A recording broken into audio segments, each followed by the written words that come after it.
श्रुतिस्मृतिपुराणानाम् आलयं करुणालयम्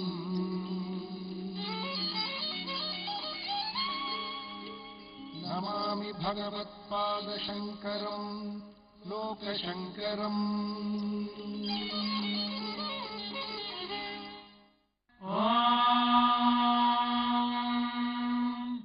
భారతదేశం విభిన్న సంస్కృతులకు విభిన్న సంప్రదాయాలకు నిలయం. పంచభూతాలతో నిర్మితమైన ఈ శరీరానికి ప్రాపంచిక దృక్పథాన్నే కాక పారమార్థిక విజ్ఞానాన్ని సైతం అందించిన వేదభూమి భారతదేశం. ప్రపంచ దేశాలన్నింటికీ భారతదేశం జ్ఞాన దిక్సూచిగా విరాజిల్లింది.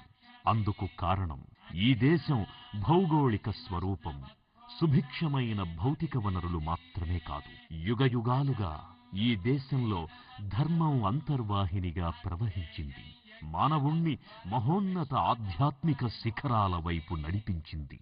ఈ ధర్మ పరివ్యాప్తికి ప్రతి కాలంలోనూ ఏవో కొన్ని ప్రతిబంధకాలెదురైనా అవి తాత్కాలికమే. భగవద్గీతలో శ్రీకృష్ణ భగవానుడన్నట్లుగా ధర్మగ్లాని జరిగినప్పుడు ధర్మ సంస్థాపన కోసం ఆ పరాత్పరుడే ప్రతి యుగంలోనూ అవనిపై అవతరించాడు. దుష్ట శిక్షణ, శిష్ట రక్షణ నిర్వహించాడు. ఇటువంటి అవతార మహత్యం సదాశివుని లీలల్లోనూ గోచరిస్తుంది. కలియుగం ప్రారంభమైన తరువాత మానవాళిని సక్రమ మార్గంలో నడిపించడానికి సాక్షాత్తు ఆ పరమశివుడే శంకరాచార్యునిగా అవతరించాడు. ఇతిహాసాలు, పురాణాలు సైతం ఈ విషయాన్ని ప్రస్తావించాయి. శివరహస్యం, లింగ పురాణం, కూర్మ పురాణం, వాయు పురాణాల్లో శంకరాచార్యుని అవతార రహస్యం నిక్షిప్తమై ఉంది.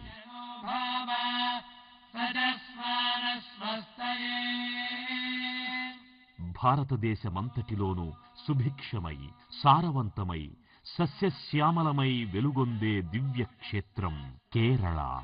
పవిత్రమైన ఈ కేరళలో మలబారు తీరానికి సమీపంలో ఉన్న గ్రామం కాలడి.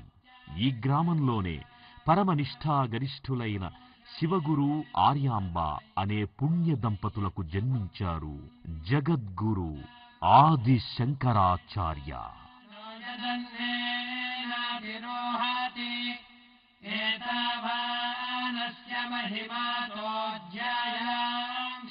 ఆనాటి సామాజిక, సాంస్కృతిక, చారిత్రక ఉపద్రవాల వల్ల అతలాకుతలమవుతున్న వైదిక సంస్కృతికి వినూత్న శక్తిని ప్రసాదించడానికై, సనాతన ధర్మ సముద్ధరణకై అవనిపై అవతరించిన కారణ జన్ములు జగద్గురు ఆది శంకరాచార్య.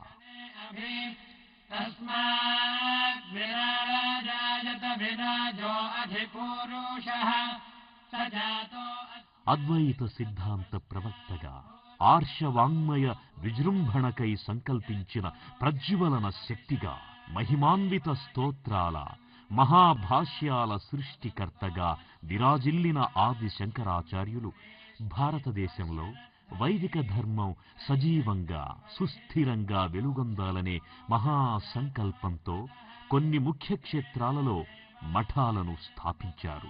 అవి తూర్పు దిక్కున ఒరిస్సా రాష్ట్రం జగన్నాథపురిలో గోవర్ధన మఠం, పశ్చిమ దిక్కున గుజరాత్ రాష్ట్రం ద్వారకలో ద్వారకా మఠం, ఉత్తర దిక్కున హిమాలయాల సమీపంలో బదరికాశ్రమంలో జ్యోతిర్మఠం, దక్షిణ దిక్కున కర్ణాటక రాష్ట్రంలో తుంగభద్రా నది ఒడ్డున ఉన్న శృంగేరిలో శారదా మఠం.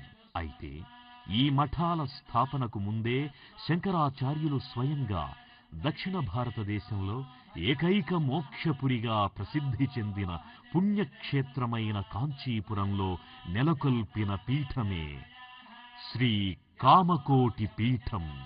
అలా శంకర భగవత్పాదులతో ప్రారంభమై శతాబ్దాలుగా కొనసాగుతోన్న కంచి కామకోటి పీఠం గురు పరంపరలో 68వ గురుదేవులు, పీఠాధిపతులు పూజ్యశ్రీ చంద్రశేఖరేంద్ర సరస్వతీ స్వామివారు అవ్యాజ కరుణామూర్తిగా, ఆధ్యాత్మికత నిండిన మానవతావాదిగా, ఆది శంకరాచార్యుల తరువాత అంతటి వానిగా సాక్షాత్తు ఆదిశంకరుల అవతార విశేషంగా అశేష భక్తజన కోటి ఆత్మీయంగా పరమాచార్య అని పిలుచుకునే జగద్గురువు శ్రీ శ్రీ శ్రీ చంద్రశేఖరేంద్ర సరస్వతి స్వామివారు.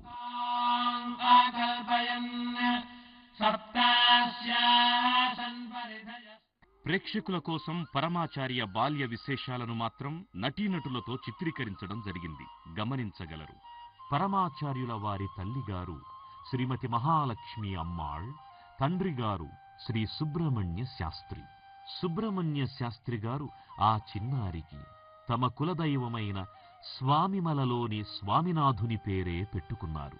పరమాచార్యుల తండ్రిగారైన సుబ్రహ్మణ్య శాస్త్రి గారు ఎడ్యుకేషన్ ఆఫీసరుగా తమిళనాడులోని పలు ప్రాంతాల్లో ఉద్యోగం చేశారు.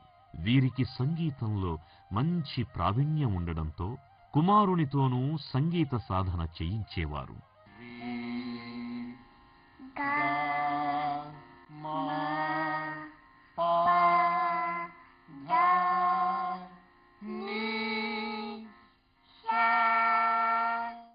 పరమాచార్యుల తల్లిగారైన మహాలక్ష్మి అమ్మాళ్ తన కుమారుడికి పసితనం నుండి శ్లోకాలు నేర్పించారు.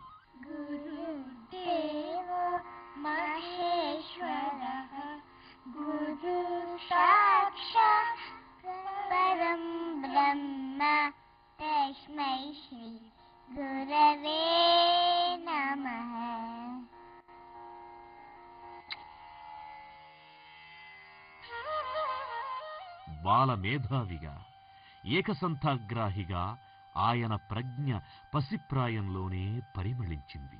ఒకసారి స్వామినాథన్ తల్లిదండ్రులు కుమారుణ్ణి కంచిపీఠం 66వ ఆచార్యులు శ్రీ శ్రీ శ్రీ చంద్రశేఖరేంద్ర సరస్వతి స్వామివారి వద్దకు తీసుకువెళ్లారు. ఆ సందర్భంలో ఆచార్యులు స్వామినాథంలో ఉట్టిపడుతోన్న దివ్య తేజస్సును గమనించి ఈ బాలుడు భవిష్యత్తులో మహాత్ముడు కాగలడని గుర్తించారు. ఆ సందర్భంలో ఆశీస్సులందించిన ఆచార్యుల వారికి బాల స్వామినాథన్ అభయముద్రతో ప్రతి ఆశీస్సులందించారు. ఆ సమయంలో బాలుని సన్నిధిలో వెలువడిన అలౌకిక ప్రకంపనలు పరిశీలించిన ఆచార్యుల వారు ఈ బాలుడు కంచి కామకోటి పీఠాధిపతిగా అత్యున్నత ఆధ్యాత్మిక శిఖరాలనందుకోగలడని ఊహించారు. స్వామినాథన్ బాల్యం నుండి ఎంతో ప్రతిభావంతుడైన విద్యార్థిగా ఉపాధ్యాయులందరి దగ్గర గుర్తింపు పొందారు. ఆ రోజుల్లో ఇతని పెద్దమ్మ కొడుకు లక్ష్మీకాంతన్ ఋగ్వేదంలో శిక్షణ పొందుతుండేవాడు.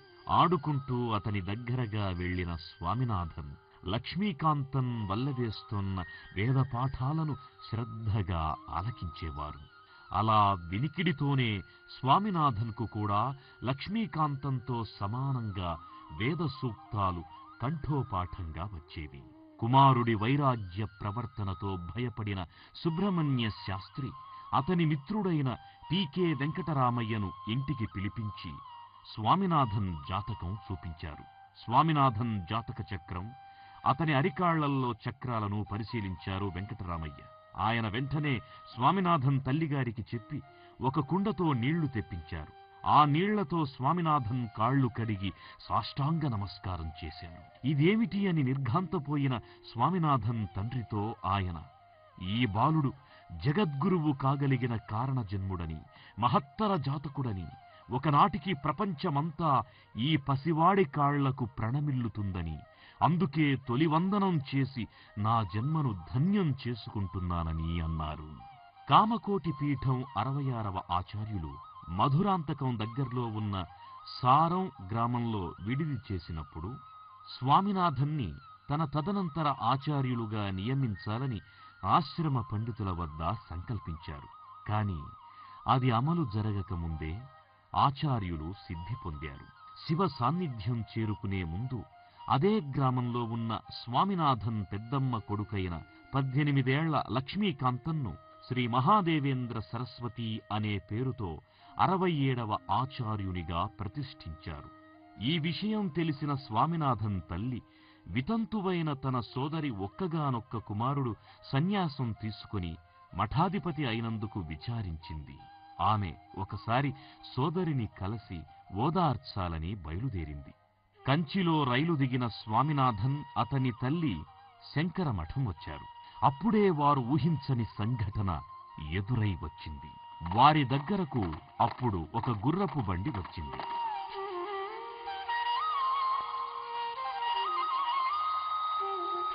కంచిమఠంలో ముఖ్యుడైన మునిరత్నం మొదలియార్ స్వామినాథన్ దగ్గరకొచ్చారు. వెంటనే వారిని తనతో ఆ బండిలో రమ్మన్నారు.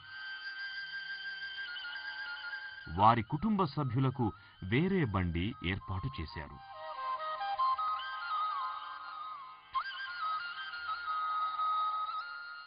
ఆ క్షణంలో స్వామినాథన్కు తెలియదు, ఆ ప్రయాణం ఒక దివ్య ప్రస్థానమని. అతని జీవితం భవబంధాలకతీతంగా ఒక మహోన్నత పరమపదం వైపుకు సాగిపోతుందని.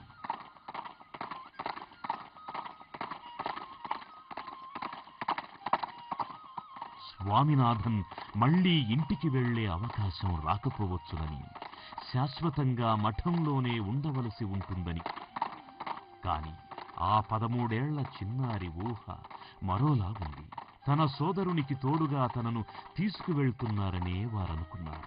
స్వామినాథన్కు మునిరత్నం మొదలియార్ నెమ్మదిగా అసలు పరిస్థితి వివరించారు.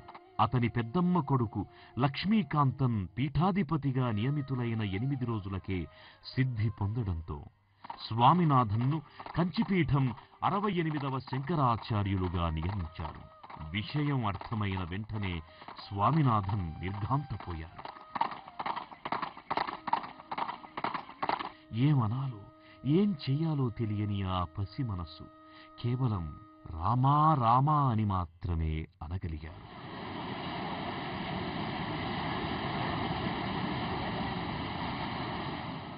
అలా స్వామినాథన్ జీవితం అనుకోకుండా సన్యాసాశ్రమంతో ఆధ్యాత్మిక శిఖరాల వైపు అతని ప్రమేయం లేకుండానే పయనం సాగించింది. సంప్రదాయానుసారం క్రతువులు ప్రారంభమయ్యాయి.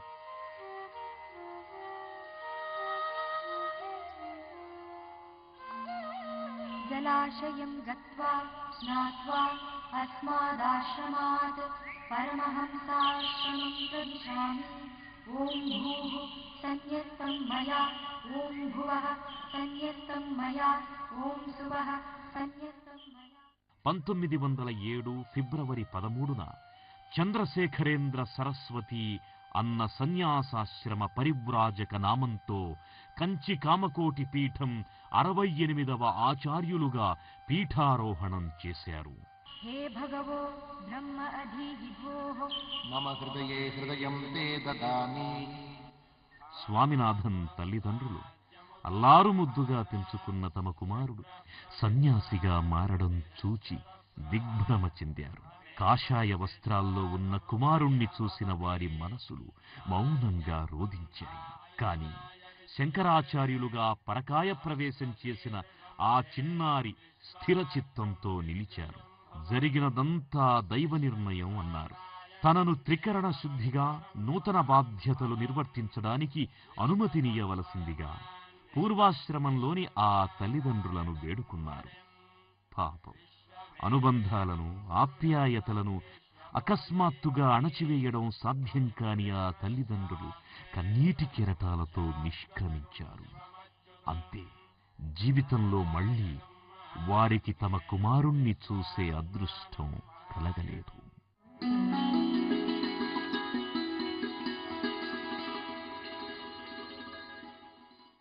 స్వామినాథన్ చంద్రశేఖరేంద్ర సరస్వతిగా మఠానికి వచ్చిన వెంటనే 66వ ఆచార్యుల దశదిన కార్యక్రమంలో మహాపూజను భక్తి శ్రద్ధలతో నిర్వర్తించారు. మఠాధిపతులు నిరంతరం చేత ధరించవలసిన ధర్మదండం, మహావాక్యమనే మంత్రోపదేశం, మఠాధిపతి స్వయంగా తన వారసులకందించే సంప్రదాయం పరమాచార్యుల వారి విషయంలో అమలు కాలేదు. ఈ రెండూ శ్రీవారు స్వయంగా స్వీకరించారు. అందువల్ల పరమాచార్యుల వారిని స్వయంభూగా వ్యవహరిస్తారు. జగద్గురు ఆది శంకరాచార్యుల వారి తరువాత ఈ స్వయంభూ స్థానం సాక్షాత్తు పరమాచార్యుల వారికే దక్కింది.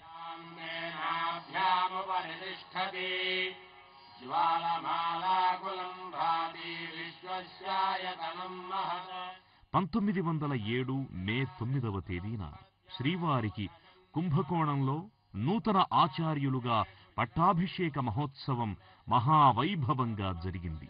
ఛత్రపతి శివాజీ కుటుంబీకులైన మహారాణి జీజాంబాబా సాహెబా, మహారాణి రామకుమారాంబా సాహెబా ఉత్సవ వస్తు సామాగ్రి వివిధ సంభారాలను పంపించారు. అన్ని దేవాలయాల్లో విశేష పూజలు చేశారు. బంగారు కామాక్షి, అఖిలాండేశ్వరి ఆలయాల్లో అభిషేకాలు జరిపించారు. రాజకుటుంబీకులు, జమీందారులు, ఉన్నత వంశీకులు ఈ ఉత్సవంలో పాల్గొన్నారు. పీఠాన్ని అధిరోహించిన ఆచార్యులు అందరినీ ఆశీర్వదించారు. ఆనాటి నుండి సనాతన ధర్మ సముద్ధరణకై దీక్షా కంకణధారులైన శ్రీవారి లోకోద్ధరణ శకం ప్రారంభమైంది.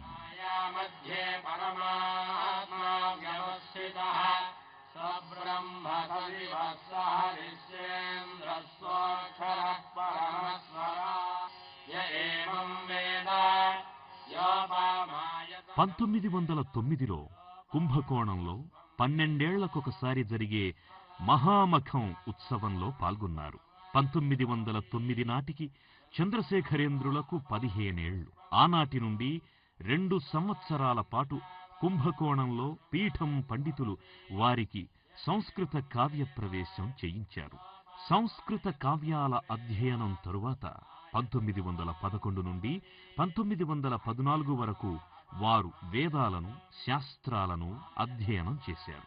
దేశం నలుమూలల నుండి మహాపండితులు ఈ గ్రామానికి విచ్చేసి చంద్రశేఖరుల వారికి శిక్షణనిచ్చారు. మహామహోపాధ్యాయ శాస్త్రరత్నాకర శ్రీ వెంకట సుబ్బ శాస్త్రి, పైంగనాడు గణపతి శాస్త్రి, తిరువాశనాళ్ళూర్ వెంకటరామ శాస్త్రి, మహామహోపాధ్యాయ కురుంగుళం కృష్ణశాస్త్రి మొదలైన వేద పండితులు స్వామివారితో ఆర్ష సారస్వతాన్ని అధ్యయనం చేయించారు. చంద్రశేఖరేంద్రులు వైదిక వాంగ్మయమే కాదు, ఇంగ్లీష్, ఫ్రెంచ్ సాహిత్యాలను అభ్యసించారు.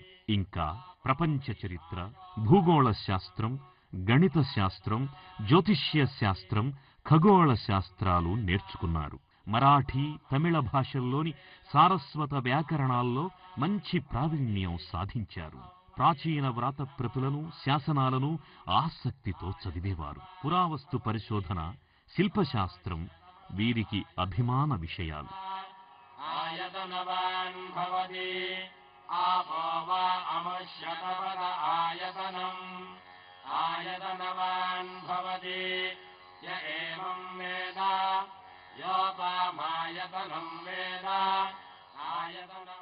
వీరు పలు రకాల వీణలపై సంగీత సాధన చేసేవారు. సారస్వత చర్చల్లో మైమరచిపోయేవారు.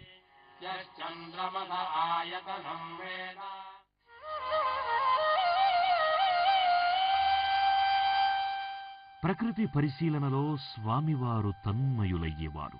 ఫోటోగ్రఫీలోనూ వారికి అపారమైన పరిజ్ఞానం ఉంది. వీలు కలిగినప్పుడల్లా సమీపంలో ఉన్న నదీతీర ప్రాంతాలకు, లంక గ్రామాలకు శిష్య సమేతంగా వెళ్లి అక్కడి మనోహర దృశ్యాలను ఫోటోలు తీసేవారు.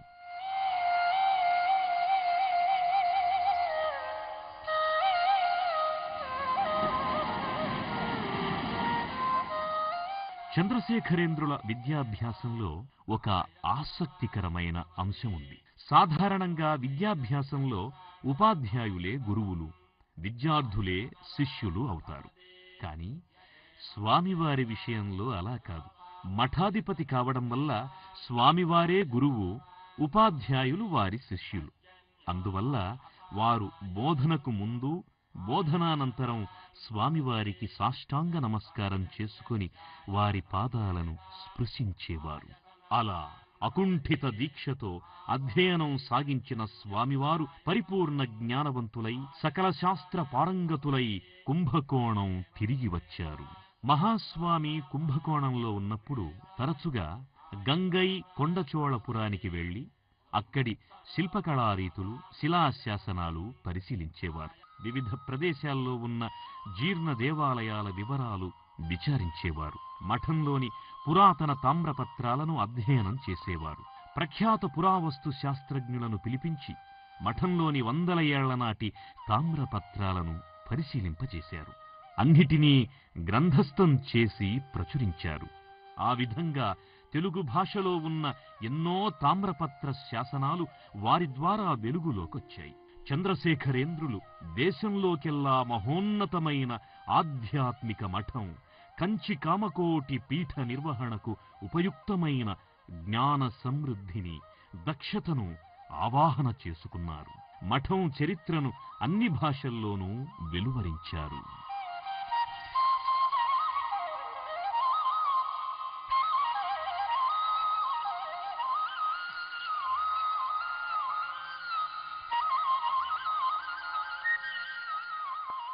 చంద్రశేఖరేంద్ర సరస్వతి స్వామికి కాశ్మీరు నుండి కన్యాకుమారి వరకు భారతదేశాన్ని సాంస్కృతికంగా ఏకం చెయ్యాలన్న సంకల్పం కలిగింది.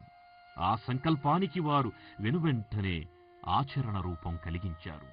దేశంలో ధార్మిక చైతన్య జ్యోతులు వెలిగించాలన్న సదాశయంతో 1919లో ప్రారంభమైన వారి విజయ యాత్ర 1939 వరకు 21 సంవత్సరాల పాటు పాదయాత్రగా అవిఘ్నంగా కొనసాగింది.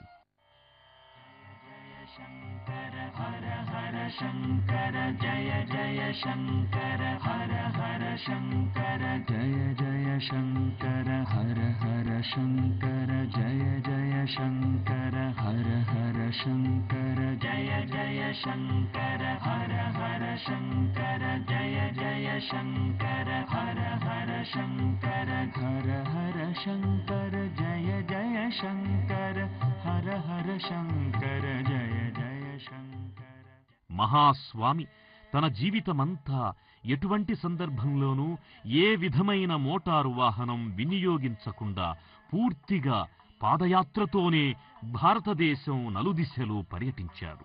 రోజుకు 2-3 గంటలు మాత్రమే విశ్రాంతి తీసుకుంటూ మిగిలిన సమయమంతా అనుష్ఠానం, పూజాక్రమం, భక్తులతో సంభాషణ, భిక్షువందనం, పాదపూజ, క్షేత్ర ఆలయ సందర్శనం, పాదయాత్రలతో నియమబద్ధంగా వారు ప్రయాణం సాగించారు.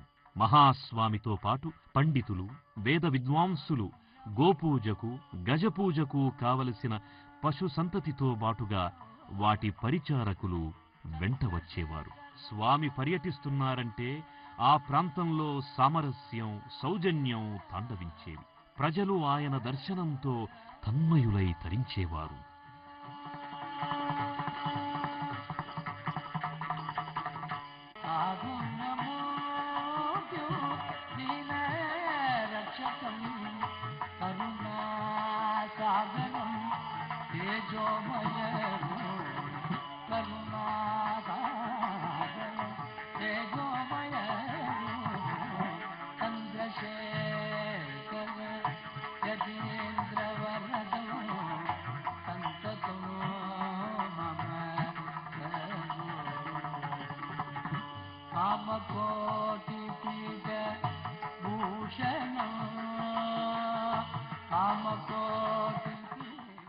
యాత్ర ప్రారంభంలో స్వామి కుంభకోణం వెళ్లారు.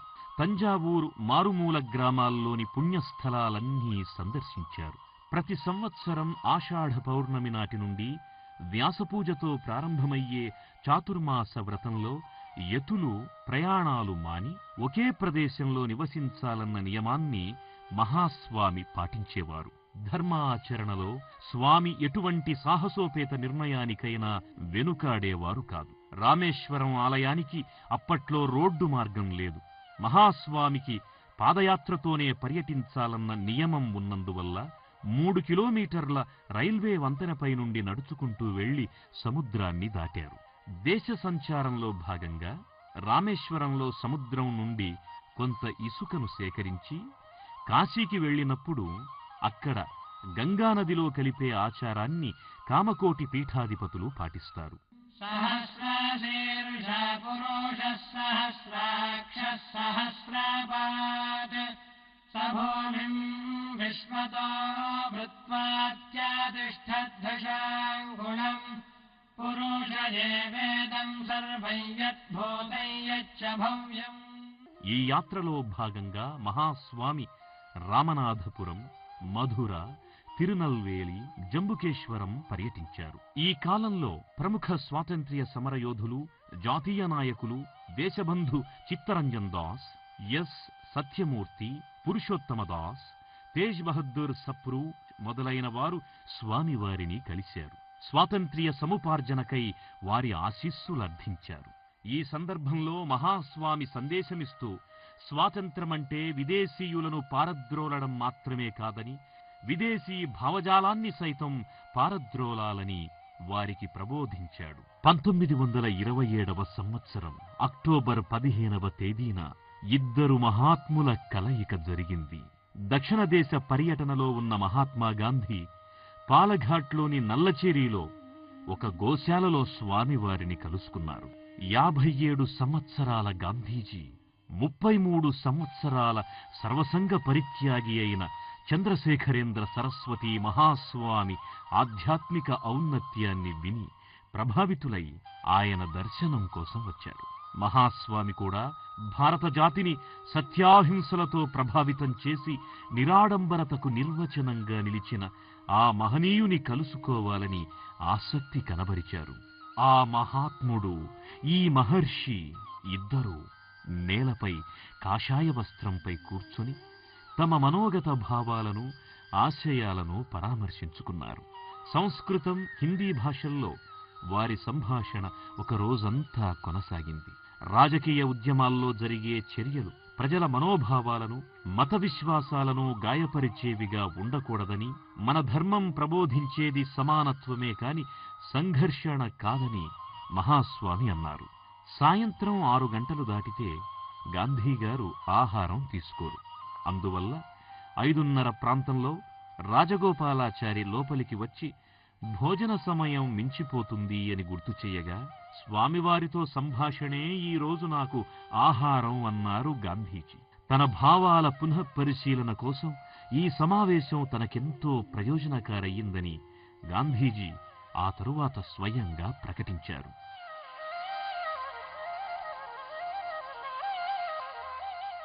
మహాస్వామి 1929 డిసెంబర్లో తిరువణ్ణామలైలో దీపోత్సవానికి వెళ్లారు. అరుణాచలంలో 1 నెల రోజులున్నారు. పలు పర్యాయాలు గిరి ప్రదక్షిణలు చేశారు. ఆ సమయంలో రమణ మహర్షి, మహాస్వామి ఒకరినొకరు ప్రత్యక్షంగా కలుసుకోలేదు. అయినా వారిరువురికి పరస్పర ప్రేమాభిమానాలుండేవి. రమణ మహర్షిని భక్తులు కంచికామకోటి స్వాములు మిమ్ములను కలుసుకోలేదా అని అడిగితే, మేము ఒకరినొకరు విడిచి ఉంటే కదా కలుసుకునే ప్రసక్తి ఏర్పడుతుంది అన్నారు రమణ మహర్షి. స్వామి తిరువణ్ణామలై నుండి అడయపాళెం వెళ్లారు. అక్కడ 300 సంవత్సరాల క్రితం అప్పయ్య దీక్షితులు అనే శివభక్తులైన మహాకవి నివసించేవారు. స్వామి ఆ మహనీయుని గురించి అక్కడి ప్రజలకు వివరించారు. అప్పయ్య దీక్షితుల జయంతిని ప్రతి సంవత్సరం జరుపవలసిందని, ఆయన సాహిత్యాన్ని ప్రచురించి ప్రచారం జరిపించాలని సూచించారు. ఇలా స్వామివారు ఏ ప్రాంతానికి వెళ్లినా అక్కడ క్షేత్ర మహత్యాన్ని, మహాత్ముల వైశిష్ట్యాన్ని వెలుగులోకి తెచ్చి స్థానిక ప్రజల్లో ధార్మిక చైతన్యాన్ని మేలుకొల్పేవారు. 1931లో స్వామివారు చెంగల్పట్టు వచ్చారు. ఇక్కడ వీరిని ఇంగ్లాండ్ తత్వశాస్త్రవేత్త, మహారచయిత అయిన పాల్ బ్రంటన్ కలిశారు. సత్యదర్శనం కోసం తగిన గురువుకై అన్వేషిస్తూ భారతదేశం వచ్చిన వీరు మహాస్వామిని కలిశారు. అప్పటికే ఎంతో మంది గురువులను కలిసిన ఆయన వారెవ్వరిలో కనిపించని పరిపూర్ణత, దివ్య తేజస్సు మహాస్వామిలో చూసి పాదాక్రాంతులయ్యారు. వారితో సంభాషించారు. ఆ తరువాత బ్రంటన్ స్వామివారితో తమ అనుభవాలను, భారతదేశ ఆధ్యాత్మిక ఔన్నత్యాన్ని గూర్చి ఎ సెర్చ్ ఇన్ సీక్రెట్ ఇండియా అనే గ్రంథం రచించారు. ఆ తరువాత మహాస్వామి ఆంధ్ర ప్రాంతానికి విచ్చేశారు. 1931లో చిత్తూరులో చాతుర్మాస వ్రతం చేశారు. 1932లో మహాశివరాత్రికి కాళహస్తి వెళ్లారు. ముళ్ళు రాళ్లతో నిండిన 30 మైళ్ల బాటలో నడిచి గిరి ప్రదక్షిణ చేశారు. మహాస్వామి ఎటువంటి అలుపు అలసట లేకుండా ఆలయ ప్రదక్షిణ చేసినంత సులువుగా పవిత్రమైన కొండల చుట్టూ గిరి ప్రదక్షిణ చేసేవారు. కాళహస్తి నుండి స్వామి తిరుమల వెళ్లారు. తరువాత నగరిలో చాతుర్మాస వ్రతం చేసి అక్కడున్న కాశీ విశ్వనాథ, ప్రయాగ మాధవుల ఆలయాలను పునరుద్ధరించి కుంభాభిషేకం జరిపించారు. అక్కడి నుండి మద్రాసు వెళ్లారు. మద్రాసులో మహాస్వామి ప్రసంగాలు ప్రజలలో హృదయ సంచలనం కలిగించాయి.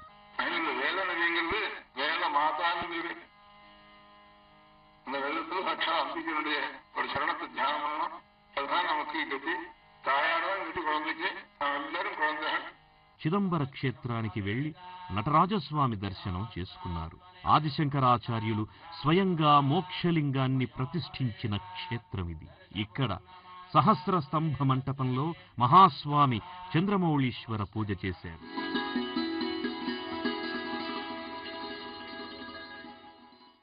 మహాస్వామి కాశీయాత్ర శ్రీశైలం, హైదరాబాద్, నాగపూరు, జబల్పూర్, అలహాబాదుల మీదుగా సాగింది. తుంగభద్రా నదిని దాటిన స్వామి 1934 ఫిబ్రవరి 12న హైదరాబాదు చేరుకున్నారు. అప్పటి ప్రభుత్వం, నైజాం నవాబు మహాస్వామిని ఎంతో గౌరవించారు. మహాస్వామి హైదరాబాదు నుండి నాగపూర్, వింధ్యారణ్యాలు దాటి జబల్పూరుకు చేరుకున్నారు. నర్మదా నదిలో స్నానం చేశారు. అక్కడ నుండి ప్రయాగ చేరుకున్నారు. 1922లో మహాస్వామి రామేశ్వరం నుండి తెచ్చిన ఇసుకను 1934లో త్రివేణి సంగమంలో కలిపారు. త్రివేణి నుండి సంగ్రహించిన పవిత్ర జలాన్ని దక్షిణ భారతదేశంలోని వివిధ ఆలయాలకు పంపించారు. వారణాసి వెళ్లిన స్వామికి కాశీ మహారాజు, Benaras Hindu university vice chancellor Pandit Madan Mohan Malaviya వంటి మహామహులు స్వాగతం పలికి 1,00,000 మంది ప్రజల సమక్షంలో ఘనంగా ఊరేగించారు. మహాస్వామి కాశీ విశ్వనాథుని, అన్నపూర్ణాదేవిని దర్శనం చేసుకున్నారు. బెనారస్ హిందూ విశ్వవిద్యాలయంలో జరిగిన సదస్సులో మదన్ మోహన్ మాలవ్య సంస్కృతంలో స్వామివారిని ప్రస్తుతించారు. స్వామివారు కూడా విద్యార్థులనుద్దేశించి సంస్కృతంలోనే ప్రసంగించారు. విద్యా వ్యాసంగానికి పరమావధి ఆత్మశాంతి మాత్రమేనని, విద్య ఒక్కటే సమాజానికి నిజమైన ఆనందాన్ని చేకూరుస్తుందని, ధార్మిక పునాదులపై నిర్మితమైన విద్యా విధానం అజరామరమైందని స్వామివారు అన్నారు. 1935 జూలై 13న బెంగాల్ చేరుకున్నారు. హౌరాలో వారిని అచ్చటి ప్రజలు రంగరంగ వైభవంగా ఊరేగింపుతో ఆహ్వానించారు.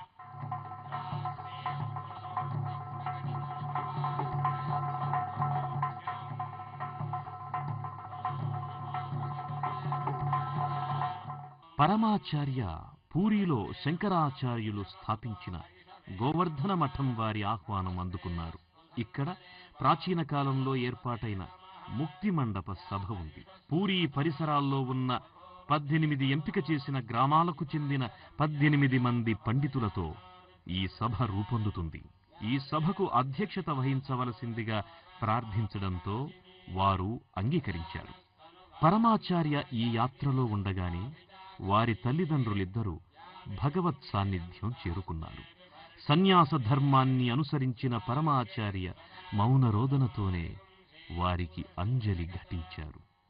స్థిర మనస్కులై యాత్ర యథావిధిగా కొనసాగించారు. మహాస్వామి చిల్కా సరస్సు తీరం వెంబడి ఛత్రపూర్, బరంపురం పర్యటించారు. బరంపురంలోని సనాతన ధర్మ సభలో స్వామి తెలుగులో ప్రసంగం చేశారు. అక్కడి నుండి శ్రీకూర్మం మీదుగా విజయనగరం వచ్చారు. 1936 నవంబర్ 4న సింహాచలంలో వరాహ నరసింహస్వామిని దర్శించుకున్నారు. అక్కడ కొండల్లో ఉన్న గంగాధర జలపాతం వద్ద ధ్యానం చేశారు. విశాఖపట్టణం నుండి గోదావరి తీర భూముల్లో పర్యటించారు. 1937వ సంవత్సరంలో పాలకొల్లులో చాతుర్మాస వ్రతం చేశారు. రాజమండ్రి, కాకినాడల్లో సముద్ర స్నానం చేశారు. అటు నుండి విజయవాడ వచ్చారు. మరుసటి సంవత్సరం చాతుర్మాస వ్రతం గుంటూరులో చేశారు. ఆ తరువాత స్వామివారు నెల్లూరు, వెంకటగిరి, కాళహస్తి, తిరుపతి, తిరుత్తణి దర్శించుకుని 1939 మే 2న కాంచీపురం చేరుకున్నారు. అక్కడ నుండి చిదంబరం మీదుగా రామేశ్వరం వెళ్లారు. లోగడ యాత్రలో భాగంగా 1934 జూలై 25న త్రివేణిలో సంగ్రహించిన గంగాజలంతో రామలింగేశ్వరుణ్ణి అభిషేకించి యాత్రను విరమించారు. ఆనాటి నుండి 6 నెలల పాటు మౌనవ్రత దీక్ష చేశారు.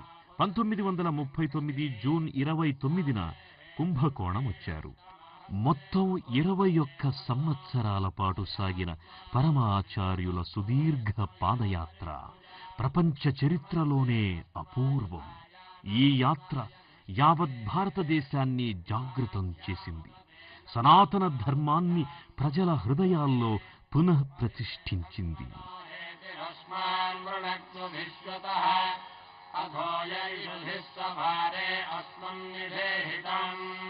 పరమాచార్య మానవ సేవను మాధవ సేవలో అంతర్భాగం చేశారు. బీదలంటే వారికి అమితానురాగాలు. సంపన్నులను బీదలకు విధిగా దానధర్మాలు చేయవలసిందిగా ఆయన ఆదేశించేవారు. నిరుపేదల ఆకలి తీర్చే ఉద్యమంలో ప్రజల్ని భాగస్వాములుగా చేశారు. ఇందుకోసం వారొక ప్రణాళిక రూపొందించారు. ప్రతి ఇల్లాలు తన ఇంటిలో వంట ప్రారంభించే ముందు ఒక పిడికిలి బియ్యం తీసి వేరే పాత్రలో పొయ్యాలి. ఒక నాణ్యాన్ని ముంతలో వెయ్యాలి. కొందరు కార్యకర్తలు నియమిత దినాల్లో వీటిని సేకరించి సమీపంలోని దేవాలయాలకు అందిస్తారు. అక్కడ ఈ బియ్యంతో అన్నం వండి వచ్చిన డబ్బుతో చింతపండు, పాలు, ఇతర దినుసులు కొని తెచ్చి పులిహోర, దద్దోజనాన్ని తయారు చేస్తారు. ముందుగా వాటిని దేవుడికి నైవేద్యంగా సమర్పించిన తరువాత నిరుపేదలకు సంతర్పణ చేస్తారు. వారి యాత్రలో కొన్ని సందర్భాలలో వందలాది మంది హరిజనులు పవిత్ర స్నానాలాచరించి విభూది ధరించి పరమాచార్య దర్శనానికొచ్చేవారు. పరమాచార్య ఆప్యాయంగా వారి యోగక్షేమాలు విచారించి నూతన వస్త్రాలు బహూకరించేవారు.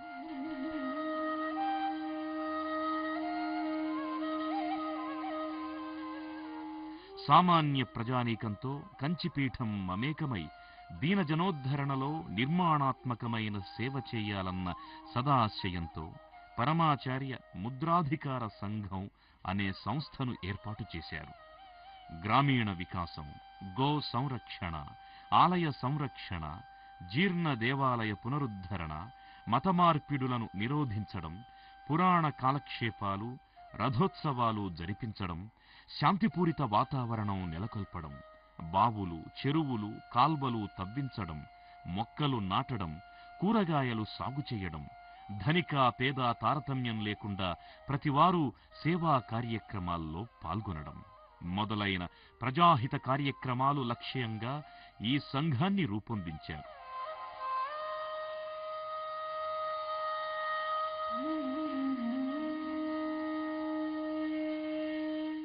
1947 ఆగస్టు 15 భారత జాతి చీకటి చరిత్రలో కోటి ఉషస్సులు ప్రజ్వలించిన రోజు.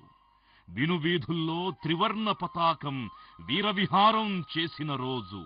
భారత జాతి విదేశీ కబంధనాల నుండి విముక్తి చెందిన రోజు. ఈ సందర్భంలో పరమాచార్య ప్రజలకు సందేశమిస్తూ మువ్వన్నెల జెండాలోని ధర్మచక్రం అశోకుణ్ణి మాత్రమే కాదు, భగవద్గీతను ప్రతిబింబిస్తుంది అన్నారు. ఏవం ప్రవర్తితం చక్రం అనే శ్లోకాన్ని ఉదహరిస్తూ మన ధర్మం చక్రం వలె నిరంతరం పురోగమిస్తుంది అన్నారు. ఈ చక్రం మానవత్వానికి దైవత్వానికి మధ్య గల అనుబంధానికి ప్రతీక అని వివరించారు. అకుంఠిత దీక్ష వల్ల, అసమాన త్యాగాల వల్లనే ఈ స్వాతంత్ర్యం సిద్ధించింది అన్నారు పరమాచార్య. భారతీయులు రాజకీయ స్వాతంత్ర్యం సాధించినప్పటికీ నైతిక విలువలు కోల్పోతే ఆ స్వతంత్రం నిష్ప్రయోజనమనేవారు మహాస్వామి.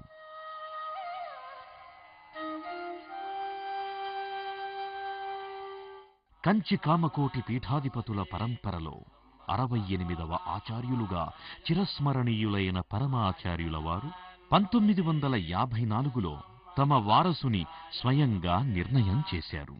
వారే 19 ఏళ్ల పూజ్య శ్రీ జయేంద్ర సరస్వతి. మఠంలోనే వీరిని పరమాచార్య గుర్తించారు. వీరి అత్యున్నత మేధస్సు, సత్ప్రవర్తన పరమాచార్యను సంతుష్టుల్ని చేశాయి. పరమాచార్య మార్చి 22, 1954లో సన్యాసాశ్రమ దీక్ష అనుగ్రహించారు. కాషాయ వస్త్రం, దండం, మహావాక్యం పరమాచార్య స్వయంగా ప్రసాదించి జయేంద్ర సరస్వతి అని నామకరణం చేశారు. పరమాచార్య కంచిమఠంలోనే జయేంద్రుల వారిని స్వయంగా వేదాంగాల్లోనూ సకల శాస్త్రాల్లోనూ నిష్ణాతులను చేసి 1970 వరకు తమతో పాటు దేశ పర్యటనలో అనుసరింపచేశారు.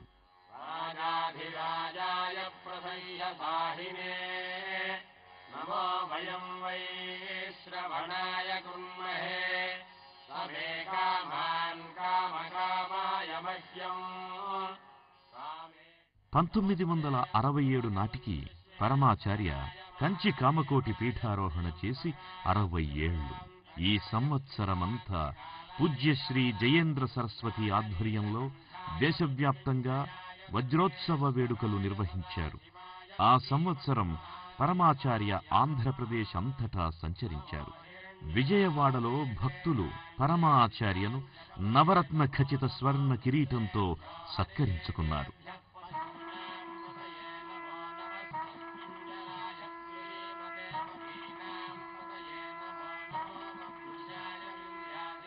కాళహస్తిలో పరమాచార్యుల వారు పంచమ ఆగమ సదస్సును ప్రారంభించారు.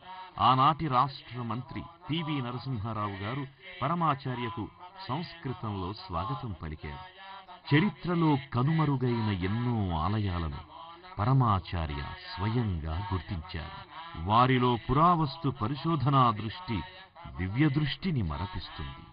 కాళహస్తి అరణ్యాల్లో సంచరిస్తూ పరమాచార్య బ్రహ్మగుడి అనే గుట్ట మీద ఆగి అక్కడ త్రవ్వకాలు సాగించమన్నారు. అంతరించిపోయిందని అందరూ భావిస్తున్న పంచముఖలింగేశ్వర ఆలయం అక్కడ బయటపడింది. ఆ ప్రాంతంలో ఉన్న ముళ్ల చెట్లను కొట్టించి త్రోవను ఏర్పాటు చేయించి ఆలయాన్ని వారు పునరుద్ధరణ చేయించారు. దీనికి దగ్గరలో గోడవలే విశాలంగా ఉన్న ఒక శిలపై సుందరంగా చెక్కబడిన నటరాజు, నాట్యగణపతి, పార్వతీదేవి రంగస్థల శిల్పాలు ఈ త్రవ్వకాల వల్లే వెలుగులోకొచ్చాయి. ఈ ప్రదేశం ఆ కాలంలో నాట్య మండపమని పరమాచార్యులు గుర్తించారు.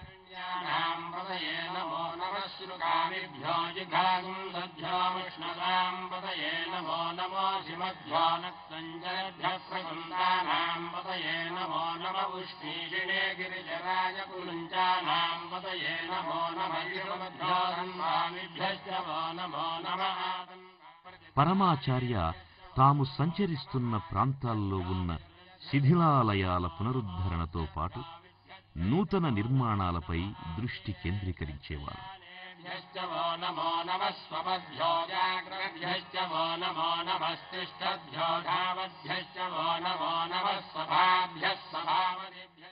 పరమాచార్యుల వారిని సందర్శించి ప్రభావితులైన ప్రసిద్ధ వ్యక్తులెందరో ఉన్నారు.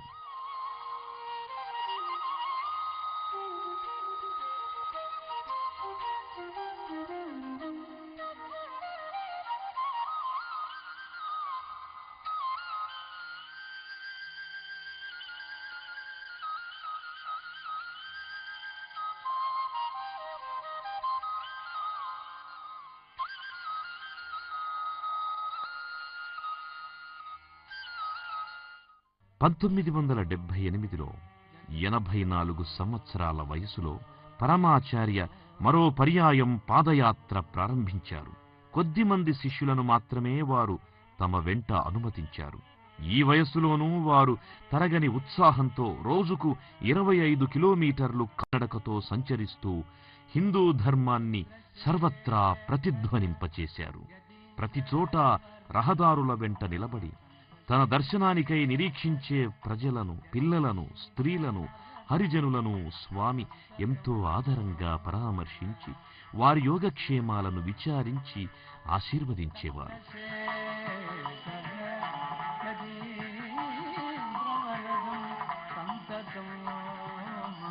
6 సంవత్సరాల పాటు సాగిన ఈ పాదయాత్రలో స్వామివారు బెల్లాం, సతారా, తుల్జాపూర్, పండరీపూర్, కర్నూలు ప్రాంతాలను సందర్శించారు.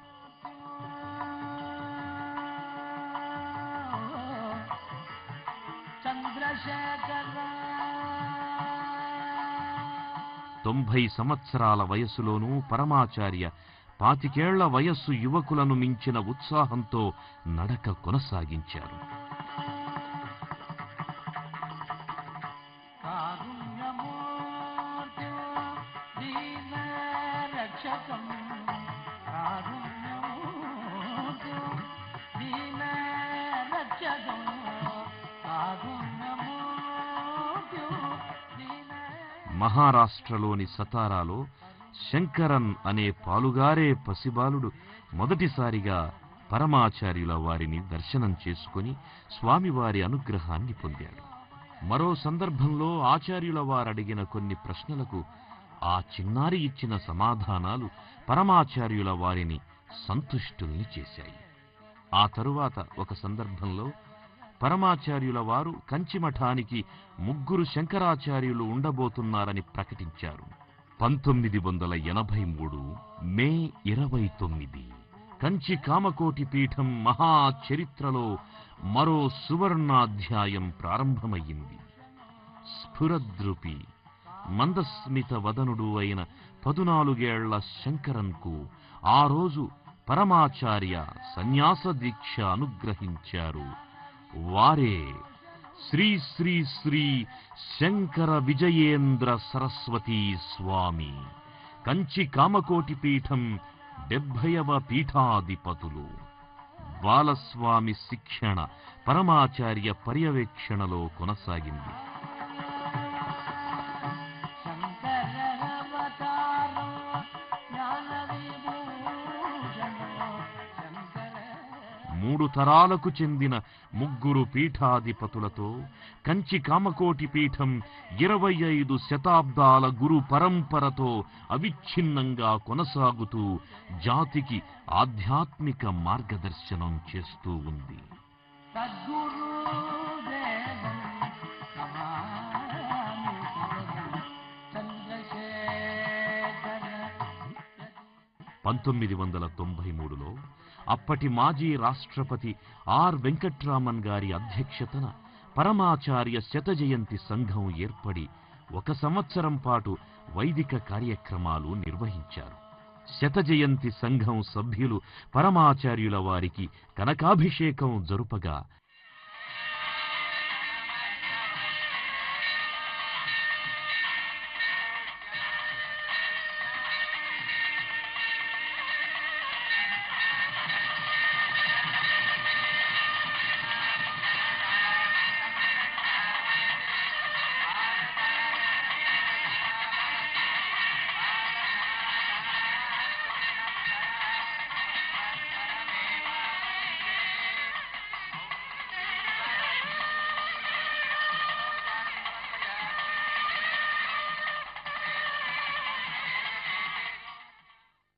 ఆ బంగారమంతా కామాక్షి దేవాలయ విమానం స్వర్ణతాపడానికి వినియోగించమని పరమాచార్య స్వయంగా అందించారు.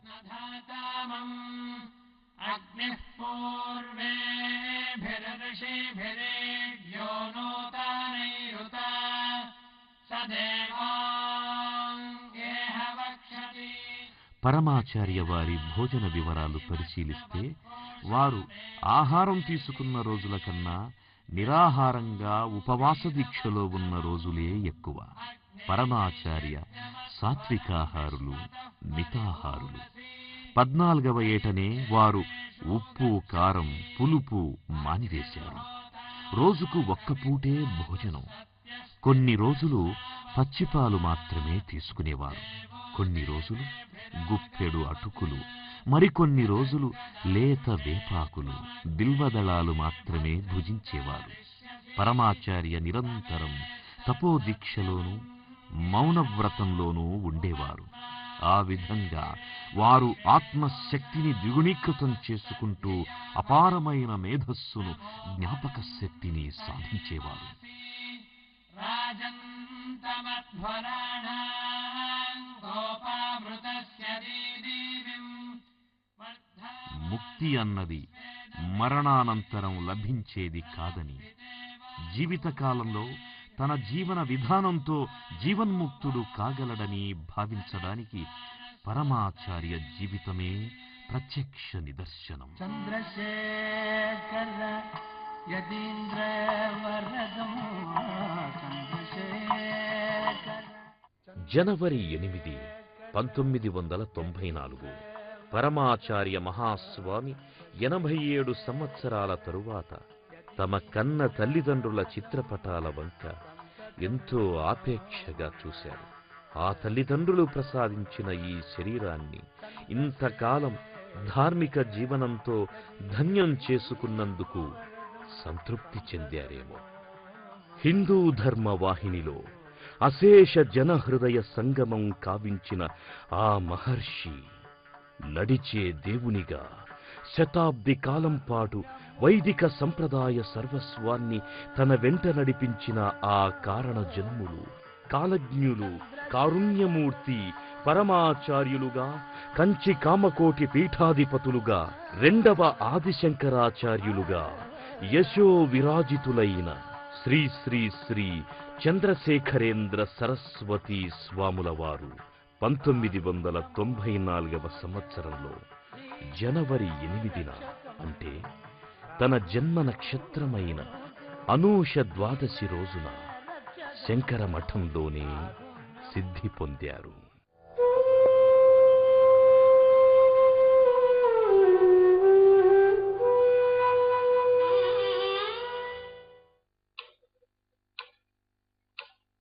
అందుకు కాలచక్రమే సాక్షిగా నిలిచింది. వారు గతించిన కాలం 2 గంటల 58 నిమిషాల దగ్గర.